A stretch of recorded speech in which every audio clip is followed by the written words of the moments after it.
Kanıksamayacağız, normalleştirmeyeceğiz, sindirilmeyeceğiz.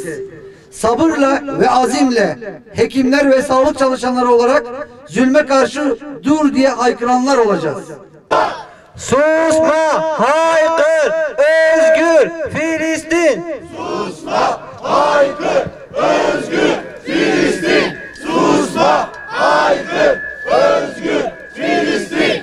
Evet, şimdi tüm Türkiye'de hekimler olarak Hekimlerin Sessiz Yürüyüşü diye bir organizasyon yapıldı. Bu tamamen tevaffukan arkadaşların bir araya gelerek yaptıkları bir etkinlik. Şu anda bu hafta için 20 ilde yapılıyor bu etkinlik. Aynı saatte, aynı anda tüm Türkiye'de, inşallah önümüzdeki haftalarda bu devam edecek. Buradaki amacımız şu: tabii ki Filistin'de büyük zulümler oluyor. Tabii ki bu katliamları tüm dünyanın gözlerinin önünde gerçekleşiyor. Ama biz sağlıkçılar olarak buradaki en büyük sıkıntımız şu: hastaneler, sivil halk, hastalar bombalanıyor. Yani bu insanlığın görmediği kadar acımasızca yapılan bir saldırılar.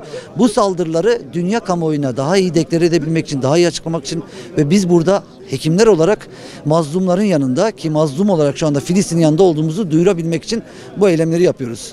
Bildiğiniz gibi maalesef bizim hekim arkadaşlarımız, Gazze'deki hekim arkadaşlarımız bombalanmalara, yaralanmalarına ve şehit olmalarına rağmen halen çalışmalarını devam ettiriyor.